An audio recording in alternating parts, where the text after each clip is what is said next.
தமிழ் சினிமாவோட சிறந்த நடிகர்கள்ல ஒருத்தர் எம்.எஸ். பாஸ்கர்.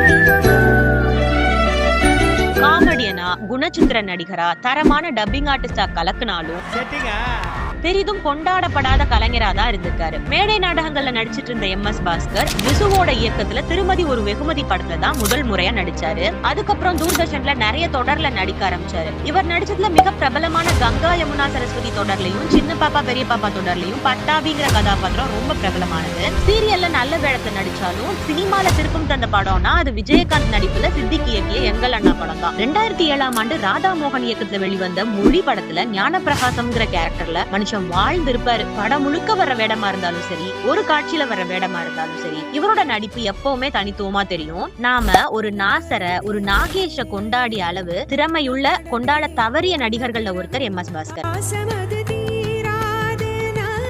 8 தோட்டாக்கள், உத்தம வில்லன், புத்தம்புது காளையான், சந்தானம் கூட இணைஞ்சு நடிச்ச A1, தம்பிக்கோட்டை, சபாபதினு இவரோட நடிப்பின் தனித்துவத்தை சொல்ற படங்கள் ஏராளம். நீ எல்லாம் பிறந்ததே ஒரு சாபக்கேடு. பல ஹாலிவுட் படங்களுக்கு இவரோட டப்பிங் ரொம்ப பிரமாதமா இருக்கும். குறிப்பா Bad Boys, Spiderman, Shawshank Redemption போன்ற படங்களுக்கு டப்பிங் பேசியிருப்பாரு. 2023 கடைசியில வெளிவந்த பார்க்கிங் படத்துல ஈகோ நிறைஞ்ச வில்லத்தனமான வேடத்துல மிரட்டி இருப்பாரு.